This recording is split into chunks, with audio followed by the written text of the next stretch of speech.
कोलकाता में मेडिकल की छात्रा की रेप व हत्या के विरोध में कल शनिवार को सुबह 6 से 24 घंटे की हड़ताल पर रहेंगे डॉक्टर। ये बातें आईएमए, हमाई और नीमा के पदाधिकारियों ने प्रेस कॉन्फ्रेंस करके आम जनमानस को दी। ज्ञात हो कि कोलकाता की मेडिकल छात्रा संग हुई बर्बर घटना के विरोध में डॉक्टर एक दिन की हड़ताल पर रहेंगे। बता दें कि आरजी कर मेडिकल कॉलेज में 9 अगस्त की रात जूनियर महिला डॉक्टर की दुष्कर्म के बाद हत्या का मामला अब राष्ट्रीय मुद्दा बन चुका है। पूरे देश में डॉक्टर हड़ताल पर है। कोलकाता समेत पूरे देश में प्रदर्शन हो रहे हैं। वहीं कोलकाता हाई कोर्ट के निर्देश के बाद सीबीआई ने घटना की जांच शुरू कर दी है।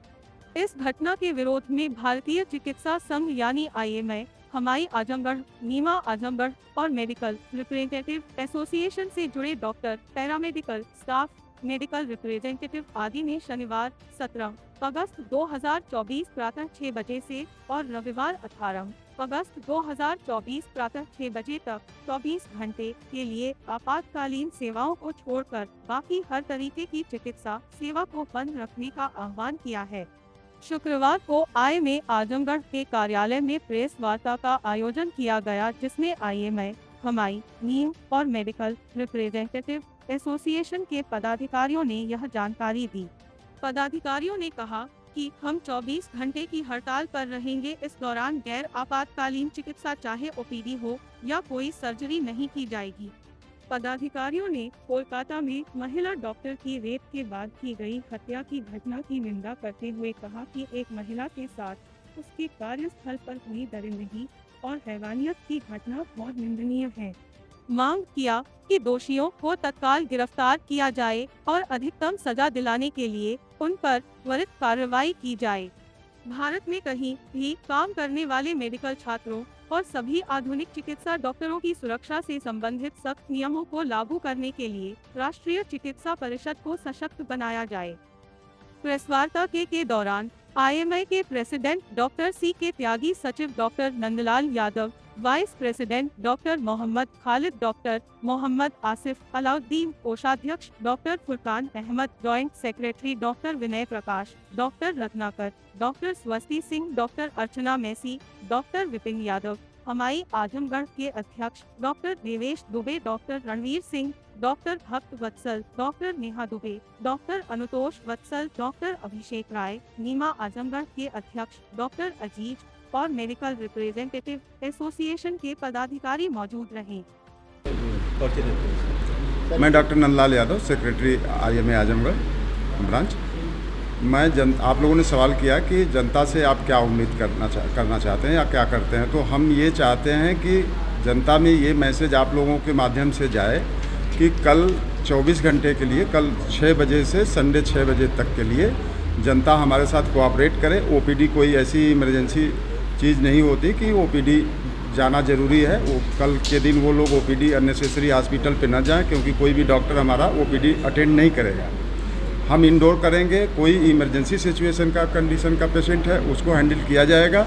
जो हमें गाइडलाइन मिला है कि इमरजेंसी पेशेंट को मानवता के आधार पे हमें देखते रहना है, उनको नहीं मतलब इग्नोर करना है, उन्हें देखना है। सिर्फ और सिर्फ ओपीडी जो कल हम नहीं करेंगे तो 2-4 दिन बाद भी उनको देख सकते हैं। इसके लिए जनता हमारे साथ कोऑपरेट करे। आगे क्या करवाएंगे? आगे हमारा आईएमए गाइडलाइन जैसा आएगा वैसा हम करेंगे। हो सकता है हमारी स्ट्राइक एक्सटेंड भी करें। अगर हमारी मांगें न पूरी हों तो हमारी आईएमए की स्ट्राइक एक्सटेंड भी कर सकती है। वो हमें जैसा गाइडलाइन आएगा हम वैसा करेंगे।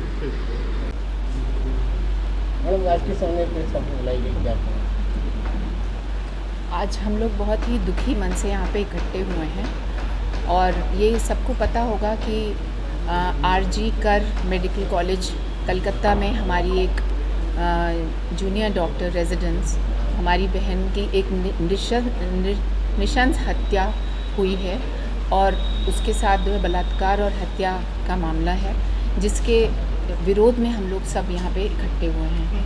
तो हम लोगों की सबसे बड़ी बस यही मांग है कि हम लोग जो हैं अभी फ़िलहाल ये चाहते हैं कि जल्दी से जल्दी जो है वो इसमें पीड़िता को जो है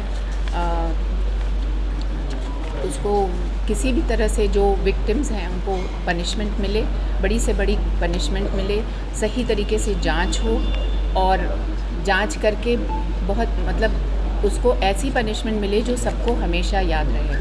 सबसे इम्पॉर्टेंट ये है, डॉक्टर्स के लिए लगातार ये कहा जा रहा है कि डॉक्टर्स हमेशा की मांग है उनकी कि उनकी एक उनको सेंट्रल प्रोटेक्शन चाहिए, तो एक सेंट्रल प्रोटेक्शन लॉ बने। उसके लिए लगातार कहा जा रहा है, हर बार बनता है लेकिन उसके ऊपर कोई वो कार्रवाई नहीं होती है, तो इसलिए वो सेंट्रल प्रोटेक्शन लॉ बने। डॉक्टर्स जहाँ जहाँ कार्यरत हैं, जो हमारे सरकारी हॉस्पिटल हैं, और हर हॉस्पिटल को एक सेफ्टी जोन बनाया जाए और वहाँ पे उनकी हर तरह से सुरक्षा का ध्यान दिया जाए। और हम लोग इसलिए ये बातें समाज में पहुँचें और सारे सामाजिक लोग, समाज भी हमारे साथ आए, इसको हम लोग बताने के लिए इसलिए हम लोग ने ये काली पट्टी बांध के 3-4 दिनों से तो लगातार काम हो ही रहा है, लेकिन कल से जो है IMA, हमारे नेशनल IMA ने ये डिसीजन लिया है कि कल सवेरे से 6 बजे, सवेरे से कल 24 घंटा, कल 6 बजे से परसों 6 बजे तक, सैटरडे 6 बजे से संडे 6 बजे तक जो है हम लोग OPD बंद करेंगे, लेकिन इमरजेंसी ड्यूटीज़ चलती रहेंगी।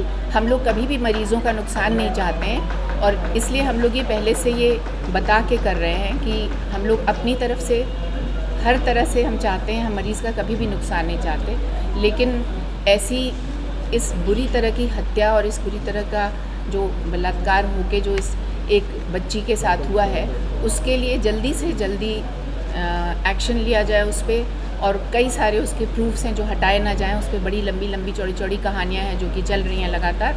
बस हम लोग की यही इच्छा है कि जल्दी से जल्दी उसका समाधान हो। मैडम, पीड़िता को न्याय मिलने में क्यों देरी हो रही है, क्या इसका कारण है? न्याय मिलने में उसको क्यों देरी हुई है आप पूछ रहे हैं? ये तो आपको जो है वो सिस्टम से पूछना चाहिए, क्योंकि जब वो बच्ची जो है वो 11 बजे जाती है तो अपने माँ बाप से बात करके जाती है कि हम ठीक हैं, वो 36 घंटा लगातार काम कर रही होती है और 36 घंटे बाद वो थोड़ा सा सुस्ताने के लिए वो एक कमरे में जाती है और जाने के बाद उसके बाद सुबह वहाँ से जो अथॉरिटीज़ हैं हॉस्पिटल की, वो टेलीफोन करके पेरेंट्स को बताते हैं कि आपकी बेटी की हालत सीरियस है, पहले वो ये बताते हैं। उसके बाद नहीं, उसके पहले बोला हालत सीरियस है, फिर थोड़ी देर बाद फ़ोन करके कहते हैं कि आपकी बेटी ने सुसाइड कर लिया, ये कहते हैं। तो और उसके बाद वो सब दौड़ के जब माँ बाप पहुँचते हैं तो उसके बाद उनको वहाँ पे 3 घंटा, पूरे 3 घंटा बाहर खड़ा रहना पड़ा, उनको अंदर उस सेमिनार रूम में नहीं जाने दिया जाता है। तब तक वो लोग क्या कर रहे थे, सारे साक्ष्य हटा रहे थे, क्या कर रहे थे ये नहीं पता। और जब वो पहुँचते हैं वहाँ पे तो जिस हालात में वो बच्ची को देखते हैं, वो जो मैं बार बार बताना नहीं चाहती क्योंकि काफ़ी सब है, वो बिना कपड़े के उसके फादर अपनी बच्ची को देखते हैं, उसकी जो हड्डियाँ थी टूटी हुई थी, पेल्विक बोन जो है वो टूटी हुई थी, पाँव उसके राइट एंगल में थे। राइट एंगल में पाँव तभी हो सकते हैं जब पेल्विक बोन टूट जाती है, हड्डी टूट जाती है। तो जब हड्डी टूट जाती है, प्लस उसकी नाक की हड्डी, उसके गले की हड्डी, उसके चश्मे जो हैं, उस चश्मे के ग्लासेस उसकी आँखों में थे और आँखों से खून आ रहा था, उसकी क्लेविकल्स टूटी हुई थी।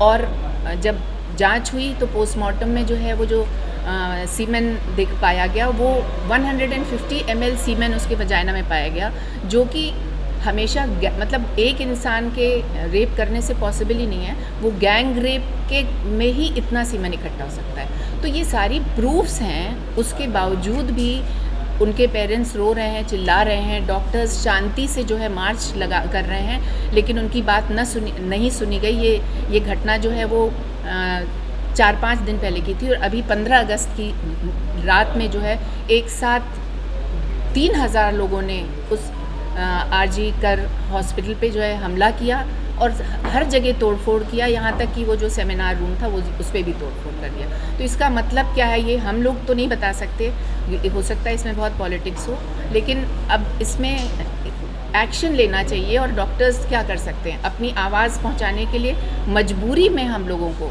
पूरी मजबूरी में जो अपना कार्य रोकना पड़ रहा है। हम लोग कभी भी नहीं चाहते कि हम पेशेंट्स को नुकसान पहुँचाएँ, और हम चाहते हैं हम और सिर्फ OPD बंद कर रहे हैं, हम इमरजेंसीज करेंगे, हमारी बात वहाँ तक पहुँच सके।